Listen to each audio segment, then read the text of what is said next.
Hi there. In this video, I'm going to show you how to fix Wells Fargo transaction decline. So the first thing you should know or you should do is to actually check why your transaction has been declined at the first place. So as Wells Fargo has confirmed on their official website that there might be different many reasons for that happening. So some of the reasons of your transaction being declined is insufficient funds. So you might not have enough money in your account.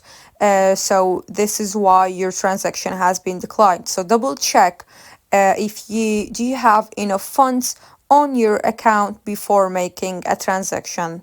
The second reason might be an incorrect PIN, so you might have used an incorrect PIN, so make sure that you are using the right one. The next thing to check is that you haven't exceeded your daily dollar limit. So make sure of that because Wells Fargo does set a limit for you. So make sure that you don't exceed that. The next thing to check is that your card is active and that isn't blocked. So double check that. And if your transaction has been declined, you are most likely having one of the issues that I have just mentioned. So make sure that you resolve the issue that you are facing that is actually causing the decline of your transaction.